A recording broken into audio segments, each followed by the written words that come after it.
Boa tarde, um abraço a cada um. Cadê o menino que ontem eu prometi um livrinho para ele? Cadê? Não veio. Eu não lembro o nome dele. Eu botei o nome nele, Zé Bigodinho, para me lembrar. Cadê? Quem é que vai para lá, para perto dele e leva o livro que eu prometi? Quem mais próximo dele para entregar? Você? Como ele tem o cabelo meio claro assim, o bigodinho dele custa aparecer, né? Então, eu não lembro o nome dos meninos, fico na minha cabeça inventando.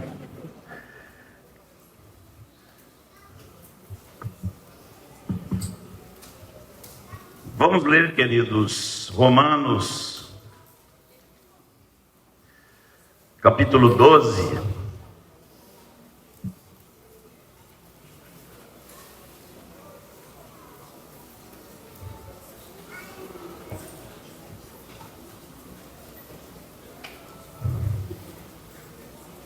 Romanos 12.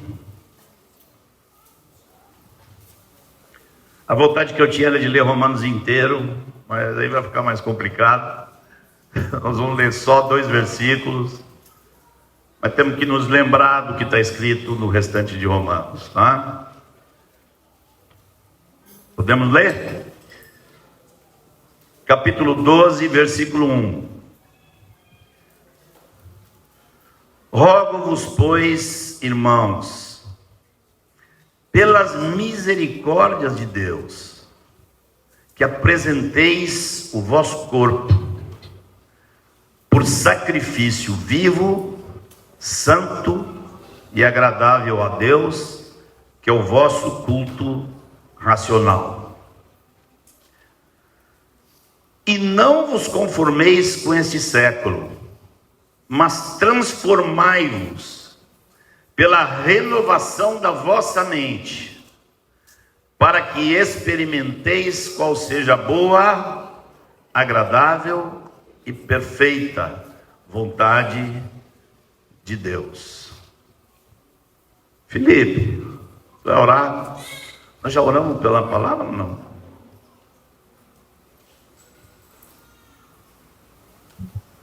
Senhor Jesus, te agradecemos, Pai, mais uma vez lembramos que Tu está aqui no meio de nós. Usa, Senhor, a vida do Marcos, que a palavra, Senhor, que saia da boca, do coração do Marcos, seja do Teu coração, em nome de Jesus. Amém.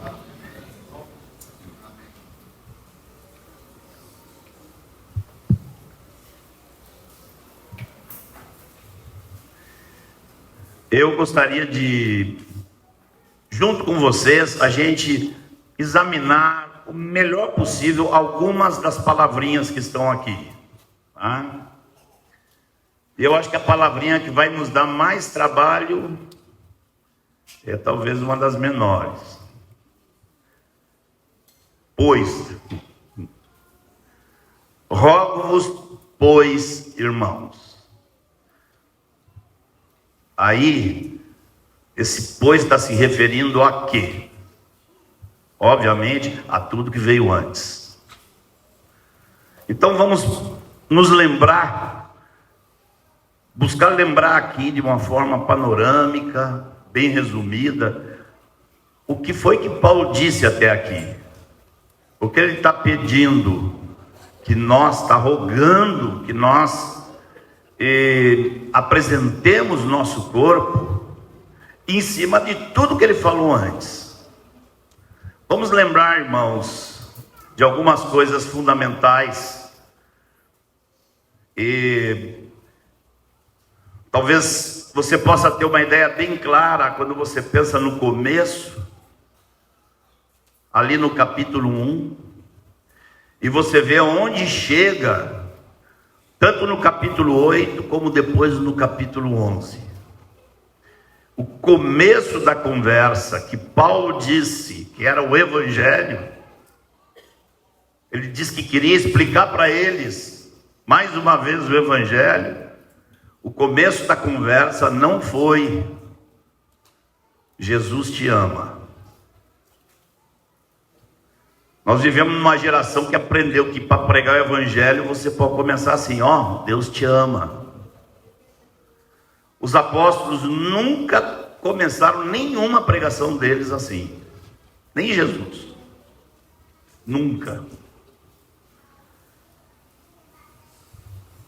Como é que nós vamos saber se Deus não está profundamente irritado e irado com a pessoa? Como nós vamos dizer? E na mente do povo, quando você diz Deus te ama, para eles é assim, pô, eu sou joia. Deus gosta de mim porque eu sou joia. Aí tem o evangelho que vem nas músicas, né? Valorize o que você, não sei o que, tem umas músicas assim, né? Valorize o que você tem, valorize o que você é. E aí os apóstolos nunca foram nessa direção. Na verdade começa assim: a ira de Deus se manifesta dos céus contra toda impiedade e perversão dos homens.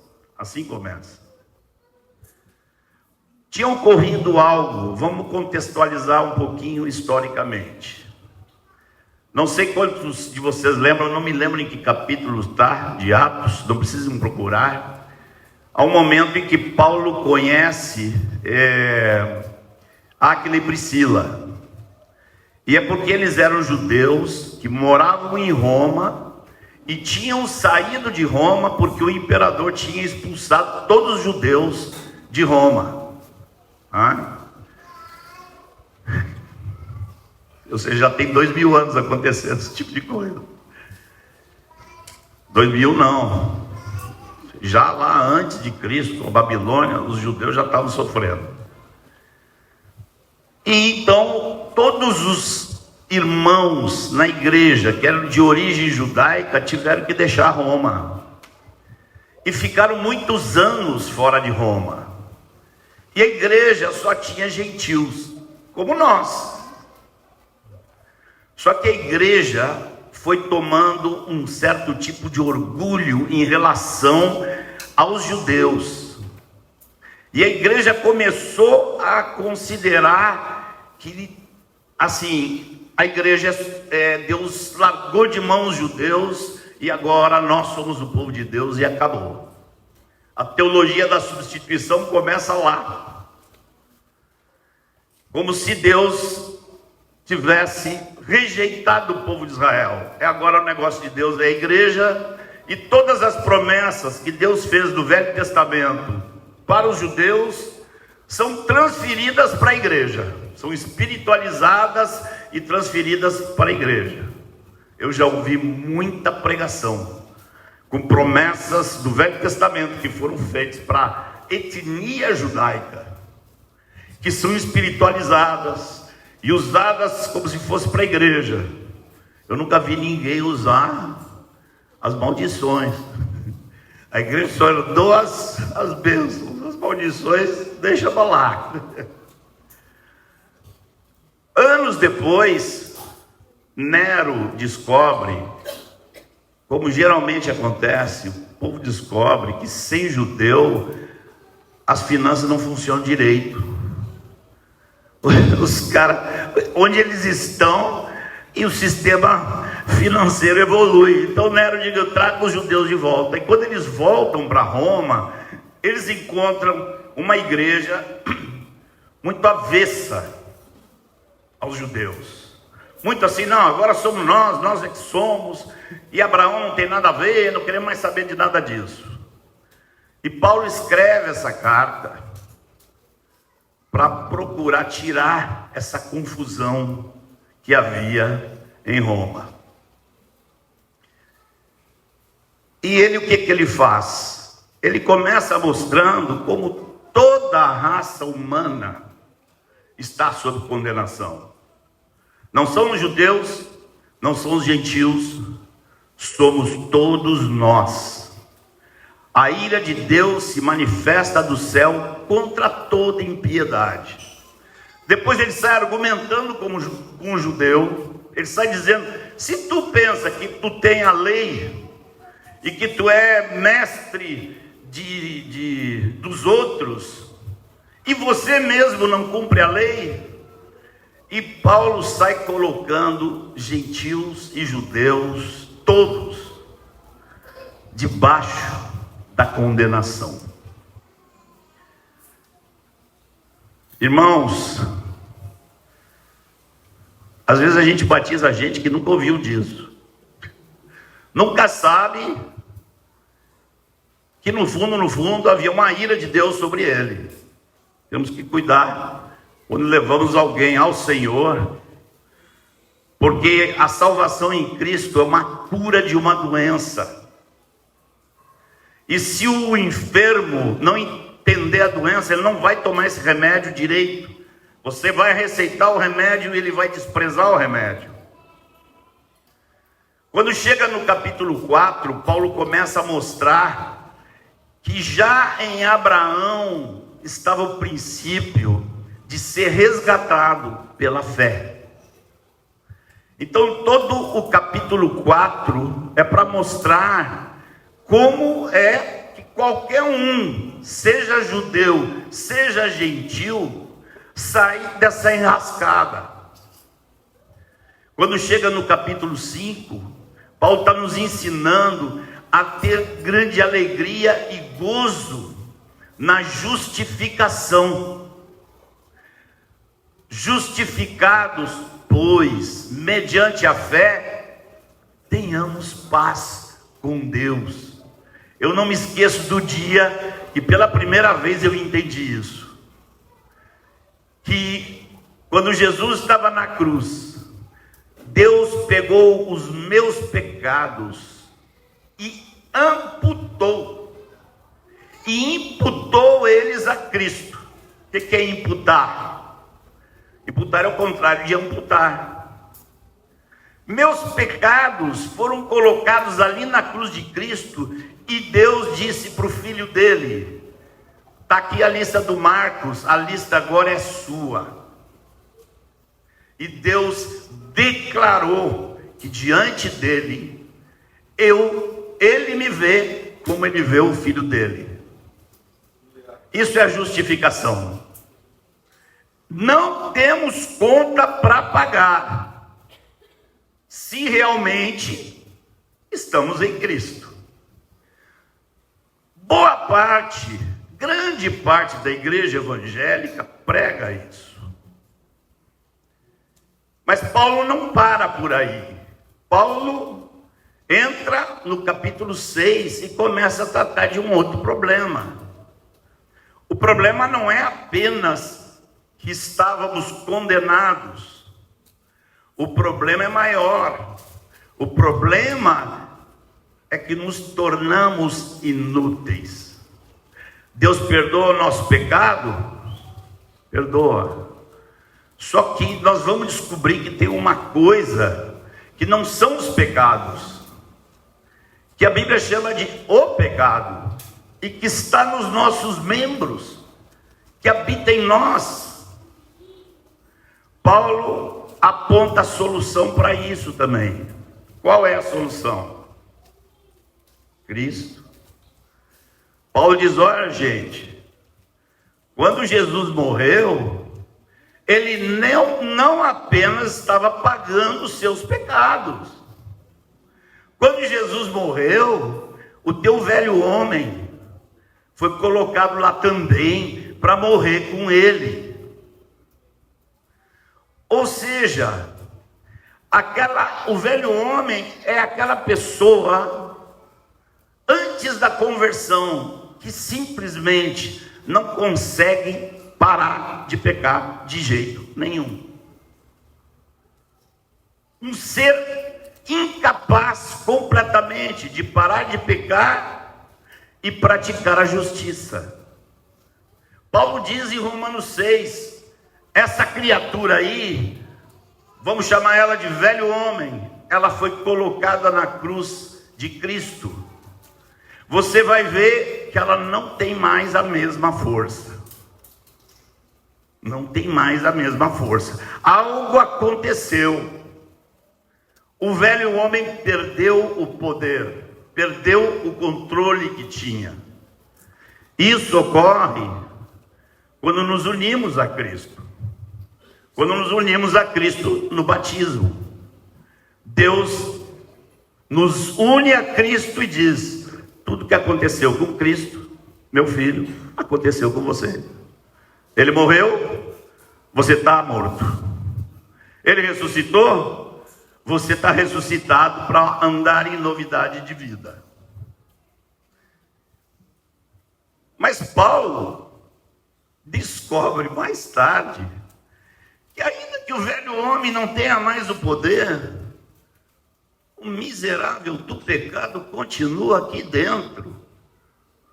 É só você não vigiar e o pecado se manifesta. Você não tem mais uma atitude de rebelde, segundo o velho homem. Mas o pecado está aí. Paulo, você vê em Romanos já 7, Paulo começa a dizer: ó, gente, a coisa está assim. O bem que eu quero fazer, eu não consigo. E o mal que eu não quero fazer, eu acabo fazendo. O que está acontecendo? Alguém aí já sentiu algo parecido?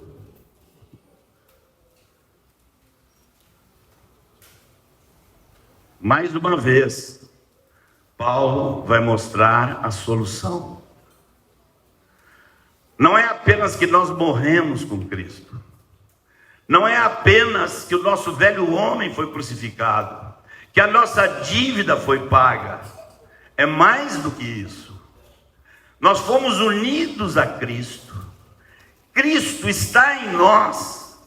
E junto com Ele, eu custei para entender ali o início do capítulo 8 de Romanos, porque ele fala da lei do Espírito da vida, que está em Cristo Jesus, se libertou da lei do pecado e da morte.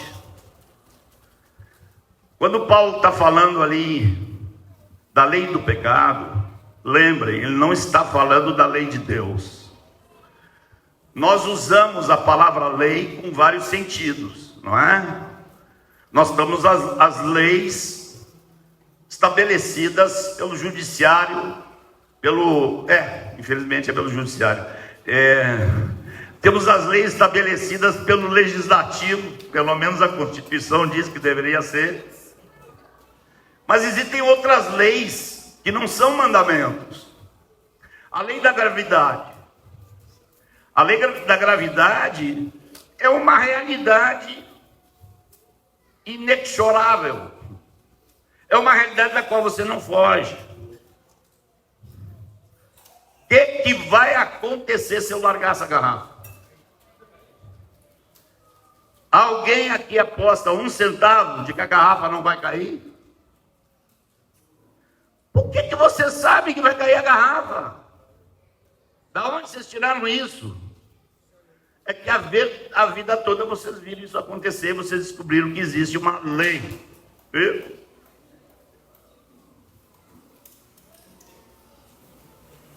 A lei do pecado é a mesma coisa que a lei da gravidade. Só que é uma lei espiritual, uma lei mortal que opera, disse Paulo, nos meus membros. Eu não vou cair. Splash. O que houve? É uma lei. E como é que sai dessa? Paulo, quando eu pensei que já estava com tudo garantido, você me veio com mais essa. Não, eu que venho, olha, sua vida é assim, eu sei que é assim.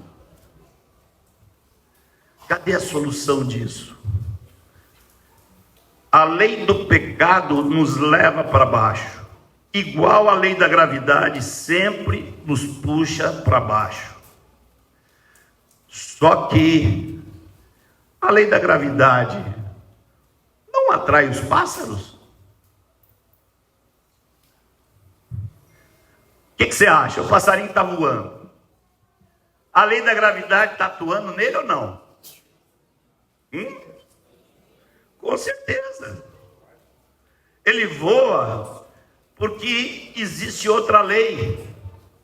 Existe, por exemplo, a lei da aerodinâmica. Está nas asas do pássaro. Essa lei é mais forte que a lei da gravidade. Então, é só você tem certeza que a lei da gravidade opera no pássaro se você der um tiro nele. Dá um tiro no coitadinho, as asas fecham e a lei da gravidade estava todo o tempo operando nele. Mas a lei da aerodinâmica nas asinhas dele estava levando ele a voar. E Deus aplica isso à nossa vida espiritual. O que Paulo diz no começo do capítulo 8 é: a lei do Espírito da vida que está em Cristo Jesus nos libertou da lei do pecado. Ou seja, quando Jesus é colocado na sua vida, você tem Jesus? Bate assim, Jesus. Eu não, mas Jesus. Quando ele entra, vem com ele outra lei, a lei do Espírito da vida. Se você andar no Espírito, essa lei vai se manifestar e você, quando você vê, você está voando espiritualmente. Quando é que essa lei do pecado vai deixar de existir? Quando? Na ressurreição. Paulo aborda isso no final do capítulo 8, falando da riqueza, da glória, da manifestação dos filhos de Deus. Está falando da ressurreição dos mortos, do povo de Deus. No fim, vamos ser semelhantes a Ele. Teremos um corpo como o dele, e não haverá lei do pecado em nossos membros. E Paulo termina ali, quase como uma orquestra que está terminando assim, aquele negócio bonito que dá vontade de você pular. Diz ele que a criação geme, que a criação, porque quando Adão pecou, Deus disse: maldita é a terra. Deus amaldiçoou a terra. Deus amaldiçoou aquela criação. E diz que essa criação está gemendo, esperando pela manifestação dos filhos de Deus, porque a própria criação vai ser resgatada dessa condição de maldição. Quando entra no capítulo 9, 10 e 11, Paulo começa a explicar. E quem é grande aí? É gentil? Você é gentil. Parem com essa vaidade. Sabe o que aconteceu?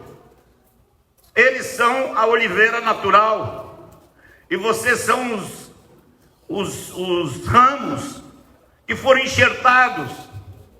Então não te orgulha contra é oliveira, não me lembro se é oliveira mesmo. Não te orgulha contra a oliveira, porque você é um ramo, e assim como Deus arrancou alguns ramos para enxertar você, é muito mais fácil para Ele arrancar você e enxertar os ramos naturais de volta.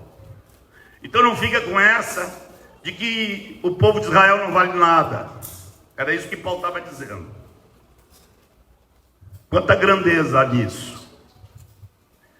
Quantos de vocês, eu sei, eu tenho testemunho, eu ouço, de que estão aprendendo passo a passo a vencer, santificar, ter problemas, mas voltar, insistir. Isso é a graça de Deus operando na vida da igreja. E chegamos a Romanos 12. Tudo isso aí, resumido assim rapidinho, está na palavra pois. Paulo está dizendo: gente, se é assim, Eu rogo a vocês, rogo-vos, pois, irmãos, pelas misericórdias de Deus. Olha um processo de misericórdia.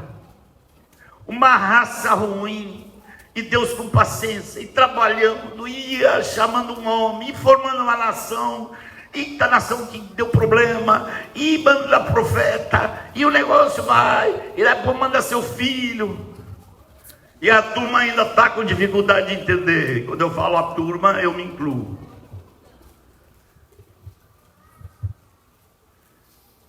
Rogo-vos, pois, irmãos, pelas misericórdias de Deus, que entregueis a Deus os vossos corações.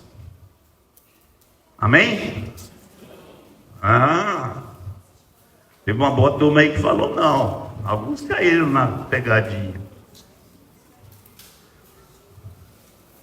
Essa é a pregação do Evangelho fofo. Dá teu coração.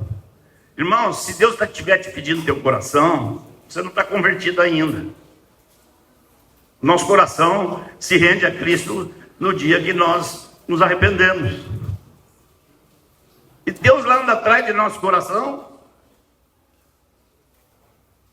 Deus não está pedindo seu coração, não. Nós cantamos hoje aqui. O último cântico que nós cantamos. Deus diz assim: cadê seu corpo? O coração já é meu, agora eu quero o corpo. Me ofereça o seu corpo como sacrifício vivo. É meu, mas eu quero que você ofereça. Você sabe qual é a grande diferença entre os sacrifícios em Israel no Velho Testamento e os sacrifícios no Novo Testamento? Você sabe? É uma diferença simples demais. No Velho Testamento era morto, matava o animal e depois jogava no altar e queimava. E Deus está dizendo: eu não quero saber disso. Eu quero o seguinte: sacrifício vivo. O grande problema é que o bicho morto lá no Velho Testamento, quando o altar esquentava, ele não tinha o que fazer, ficava ali torrando. Mas o sacrifício vivo, ele pode estar quente,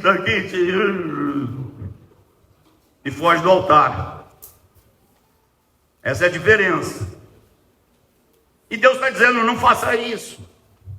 Como foi o estribilho da última canção que cantamos? Coroamos, depois? E depois? Nos prostramos, nos rendemos aos teus pés. Consagramos nosso coraçãozinho a ti. Consagramos todo o nosso ser a ti.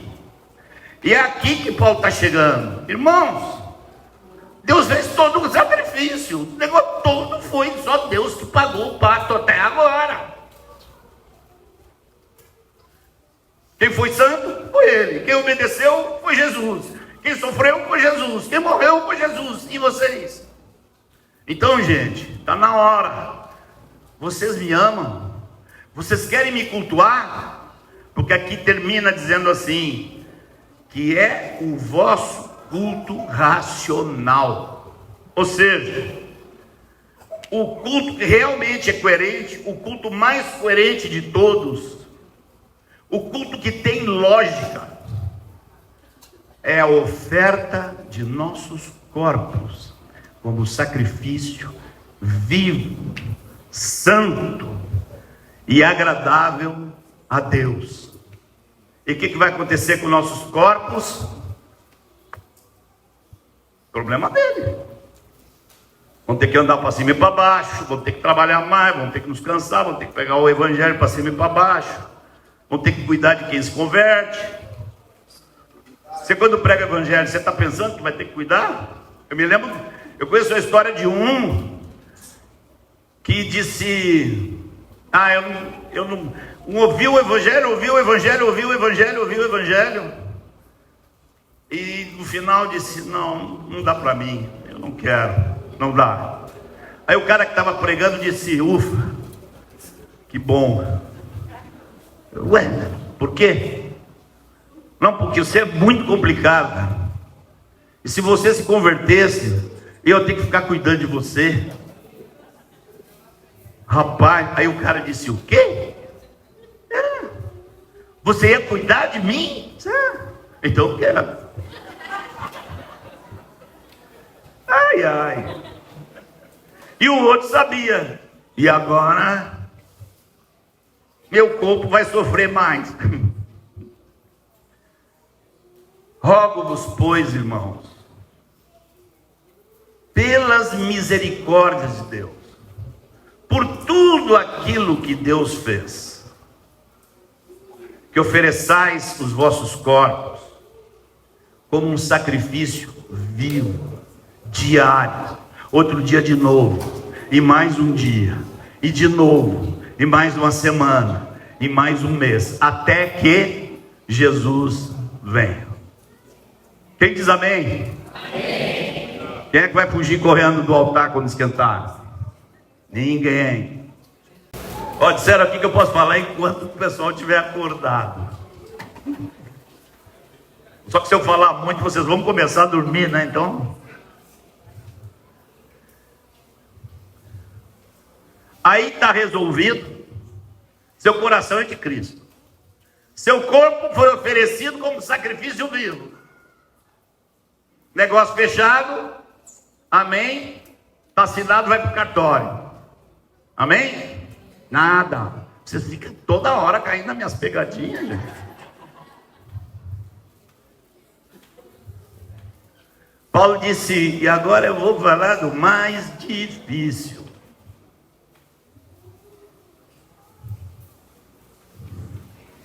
A guerra, no fim das contas, é pela sua cabeça.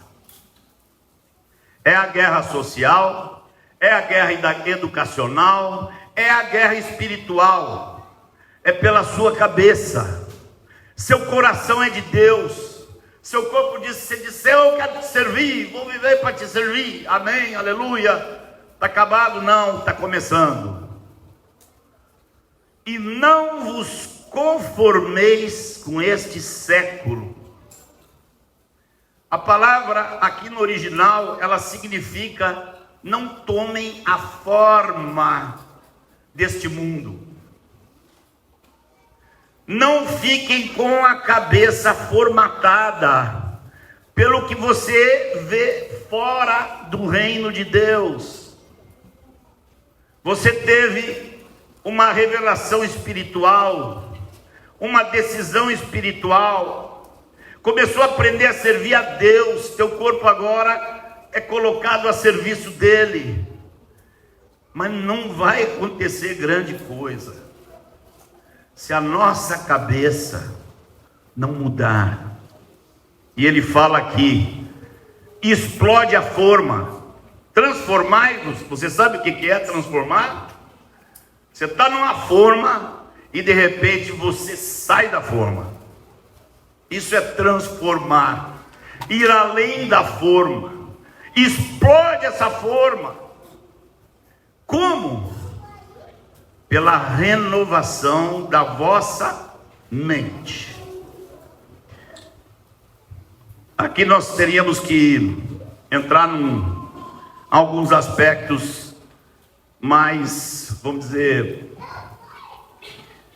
vamos entrar em alguns detalhes sobre essa questão da formação da mente.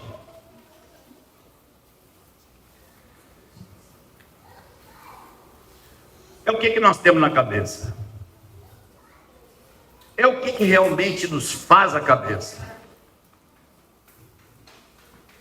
É as escrituras mesmo.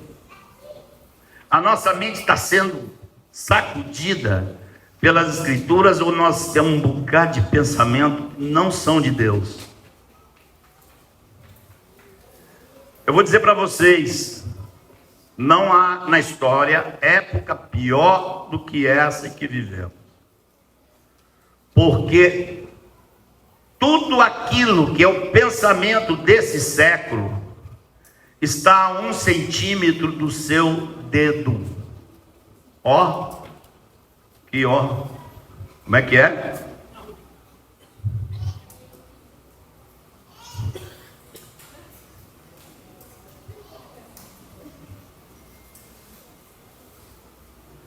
Não tem nada de transformação de mente no Instagram.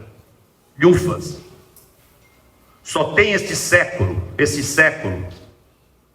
É claro que tem alguns que estão usando o Instagram como ferramenta de trabalho. Isso sim é bom. Esse livrinho que eu trouxe de presente, como é o nome do menino lá de... É Lucas, né? É porque ele me fez uma pergunta ontem que eu disse assim, boa. Eu trouxe um livrinho que fala desse tema, vou dar para você. A gente tem ouvido por esse pessoal que se diz conservador que descasa e recasa, conservador que fala palavrão, e que acha que é mais do que justo falar palavrão. E a gente tem ouvido que estão destruindo a nossa cultura judaico-cristã. Irmãos, vamos colocar o foco aqui. Vamos procurar entender como é que é a nossa mente, formada por esse século. América do Sul, América do Norte, Europa, são continentes que não têm um mínimo de cultura judaico nenhuma. É uma cultura greco-cristã. A Bíblia, todos os autores aqui, exceto o doutor Lucas, todos foram judeus. A Bíblia está repleta do pensamento hebraico, que tem a ver com a formação daquele povo dada por Deus. Mas no ano 400, mais ou menos, a filosofia grega entrou dentro da igreja. E o Ocidente não tem nada de cultura judaico-cristã. Eu posso provar para os irmãos. Arquitetura. Você vai à Europa. Na Europa está mais perto da Grécia. Você vai aos Estados Unidos. A Casa Branca é um edifício grego. Casas de ricos, grandes ricos nos Estados Unidos, que tem mansões, tem 4 colunas. Arquitetura grega, completamente. Um negócio estúpido. Não combina uma coisa com a outra. Política. Cadê a cultura judaica na política no Brasil? O que nós estamos lutando aqui? Estamos apavorados porque estamos perdendo a democracia. Winston Churchill dizia que a democracia é o pior sistema de governo que tem, exceto todos os outros.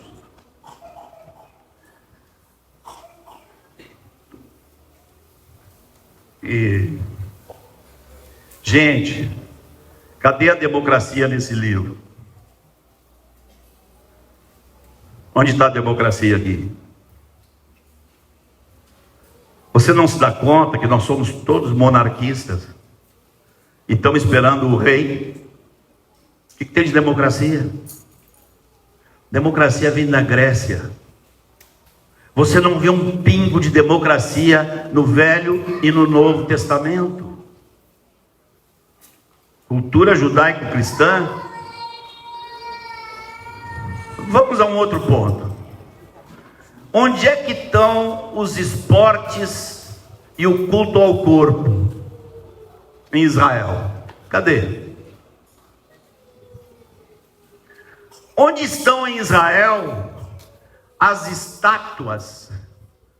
Não foi carne nem sangue que te revelou. Obrigado, querido.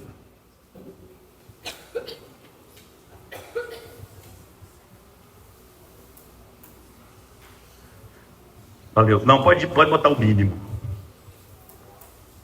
Obrigado. Eita.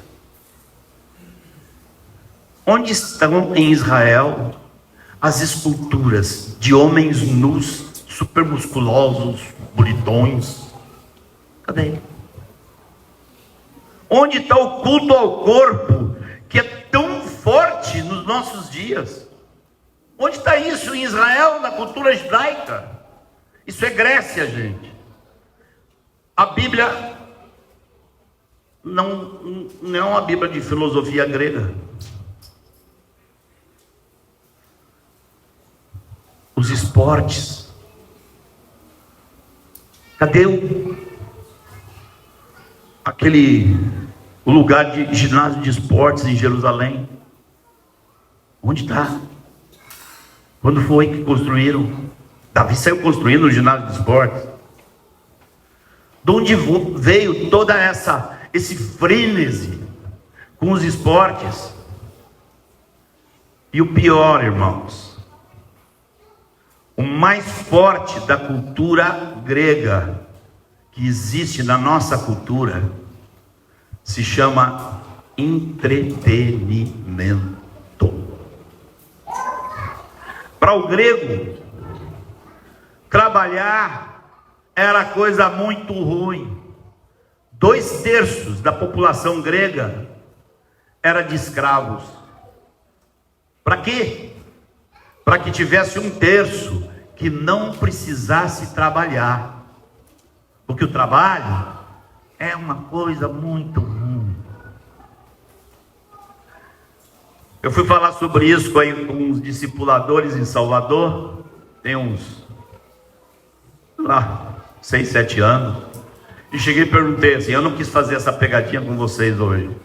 Perguntei, quantos de vocês aqui gostam de trabalhar? De cerca de 600, 700 irmãos, 25 levantaram a mão. Cultura grega, irmãos. Nós vivemos numa cultura onde o trabalho é aquele negócio que você sofre de segunda a sexta para você viver no sábado e domingo. Essa é a cultura. Nós não entendemos que qualquer trabalho que façamos, se o fazemos no Espírito de Cristo, é um trabalho feito para Deus, ao Senhor. Um motorista de Uber pode estar mais agradável a Deus do que um missionário, se esse motorista está fazendo o seu trabalho no Espírito de Cristo. Ora, gente, Jesus, uma das suas promessas para os fiéis foi mais trabalho. Muito bom, servo bom e fiel. Foste fiel no pouco, vou te colocar sobre o muito. Você vai cuidar 20 cidades. Trabalho. Jesus disse, meu pai trabalha até agora. O trabalho não surgiu na queda. O trabalho é de antes da queda. A condenação da queda é um trabalho difícil, porque a terra vai ter cardos, vai ter abrolhos, vai ter pragas. Maldita é a terra. Mas não é o trabalho que é ruim, o trabalho é bênção de Deus. E abençoados são aqueles que estão com energia para trabalhar e têm onde trabalhar. Eles devem estar ali com gozo. O judeu parava um dia, e não era para ver seriado de TV. O judeu parava um dia para descansar e adorar o Senhor. Eu penso que a maior dificuldade que a igreja tem hoje com relação a essa palavra de Paulo, eu penso que é o entretenimento. O entretenimento vai crescendo, Eu, quando descobri, eu nem sabia. Final do ano, agora no carnaval desse ano, que me disseram que no Instagram tem um negócio que você faz assim, é um videozinho atrás do outro. Eu digo, tá bom, talvez tenha uns vídeos aqui que é útil para mim aqui, mas não, tem gente que fica 2 horas, 3 horas, assim. O entretenimento, queridos, é uma barreira para o desenvolvimento da transformação da nossa mente. Muito mais porque o nosso entretenimento de hoje está abarrotado de idolatria. Idolatria. Posso fazer um desafio para vocês aqui? Para pegar? Pegar bravos, hein? Posso? Ó. Ó. Tem certeza? No ano de 22, foi 22 que foi a Copa do Mundo, não foi? Foi do 22? Nós estamos em 24. Foi em 2022. Eu estava tão invocado com esse negócio. O irmão me diz assim: Marcos, não dá para ir num churrasco com os irmãos? Saiu da reunião, ninguém conversa sobre o que aconteceu na reunião. Chega lá, vai comer o churrasco, é Flamengo, que o outro, que Palmeiras, que não sei quem, que o outro, e depois aquela televisão, todo mundo ali, aí o time perde, sai todo mundo, né?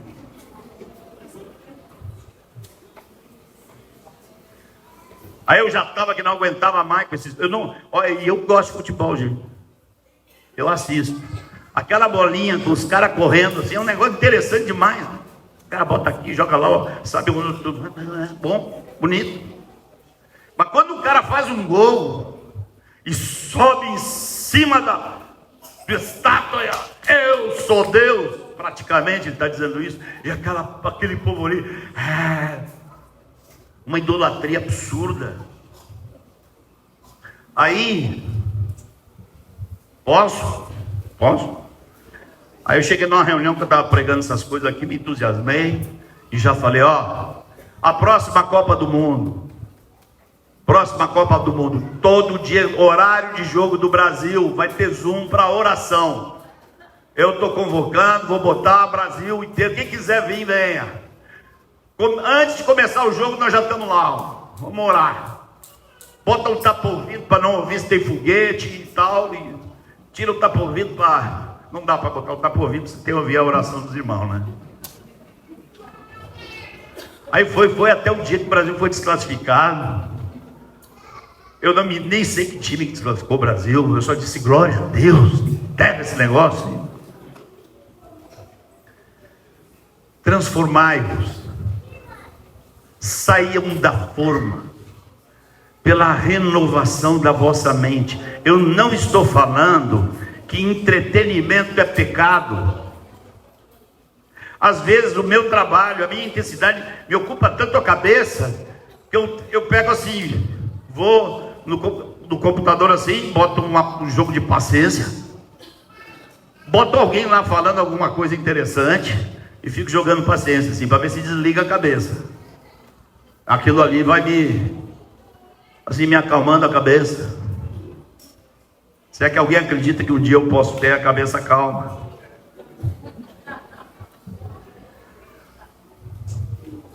Não estou dizendo que o entretenimento em si é pecado, mas as informações que eu tenho é que essa geração é completamente escrava. Que as crianças, os jovens... Nós estamos tendo um problema em Salvador, não sei se vocês têm aqui, já contei para vocês o problema.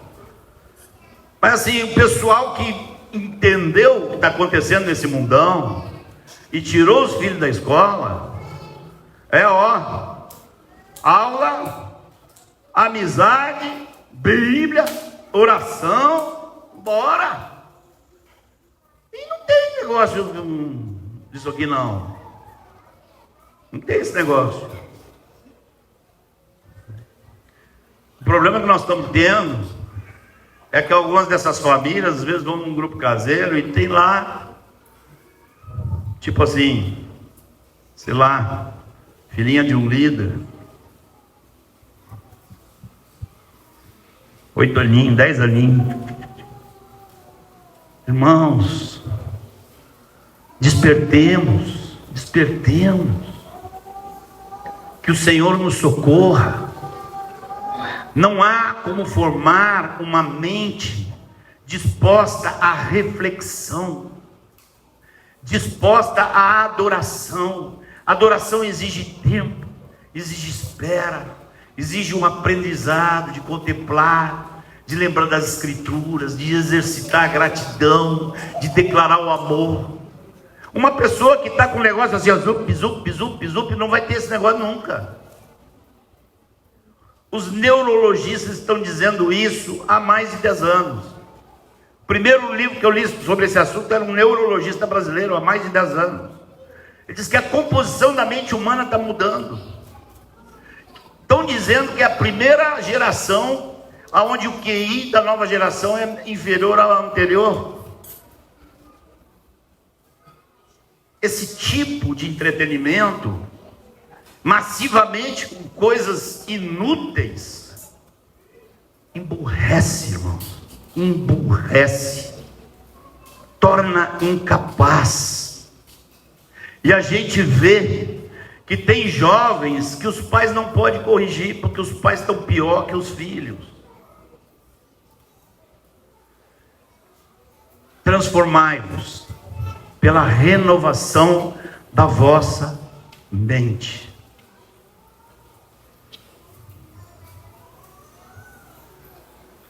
Está vendo aqui? Esse é o entretenimento. Mais doce que o mel. Comunica a vida. Você não sabe o que está acontecendo, e aquele milagre, quando você vê, você se sente um anjo. Eu virei anjo. Você está tão tomado, está escrito, aquele negócio vai entrando. Irmão, não tem nada melhor que isso. Não tem nada que console mais, não tem nada que nos relaxe mais, não tem nada que nos faça evoluir mentalmente mais do que as Escrituras. Mas nós temos que explodir a forma. Não vos conformeis com este século, mas transformai-vos pela renovação da vossa mente. Nós, disse Paulo, porém, temos a mente de Cristo. Você consegue imaginar Jesus como um boboca assim?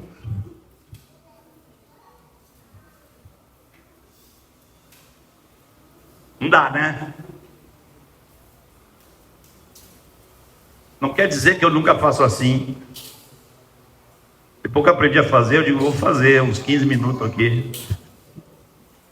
Mas eu sei que se eu seguir fazendo aquilo ali, eu estou destruindo minha cabeça. Eu que pensava lá, na década de 90, que a maior praga que já tinha sido inventada na Terra era a televisão. A gente nem sonhava com esse mundo, com as propostas que ele tem e que ele traz.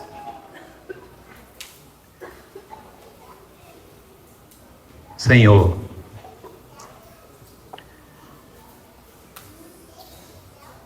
Tu nos pede,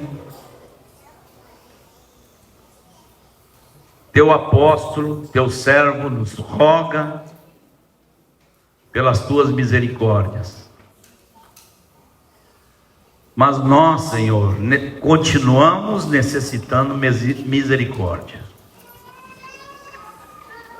Nós contamos com a Tua misericórdia, com Tua paciência para conosco. Que a Tua mente invada os lares. Cada pai, cada mãe, cada família, Senhor, esteja vendido, Senhor, a mente de Cristo.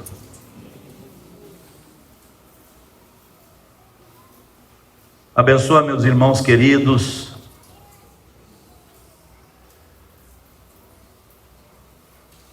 Se há algo, amados irmãos, que eu falei, de alguma maneira tenha sonhado, tenha parecido um pouco duro demais, e me perdoem, mas eu sei, diante de Cristo, que eu estou falando forte essas coisas, porque Ele ama vocês, e eu amo vocês. Recebamos a presente exortação, que Deus não está dando a vocês, está dando à igreja toda. Tenho conversado sobre isso com vários companheiros. Muitos dizem: precisamos avançar, precisamos despertar melhor a igreja. Uma criança não sabe controlar isso, não sabe, não tem como. A única saída é que ela não tem acesso, que ela não tem acesso à tecnologia.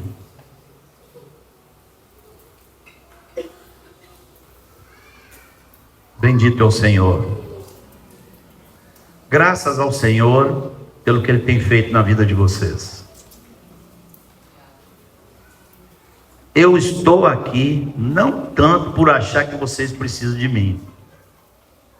Eu estou aqui porque eu cheguei aqui o ano passado, fiquei tão abençoado conhecendo vocês que eu digo, eu tenho que voltar lá. E mais uma vez eu saio abençoado daqui. Saio abençoado por aquilo que eu vi no retiro de jovens.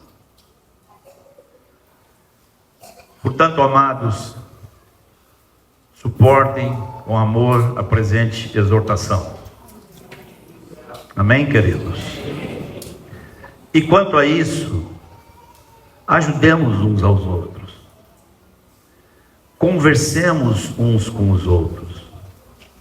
Não se trata de uma regra. Não se trata de uma lei. Se trata de uma mentalidade. De uma forma de ver as coisas. Que é composta pela mente de Cristo Jesus. Amém.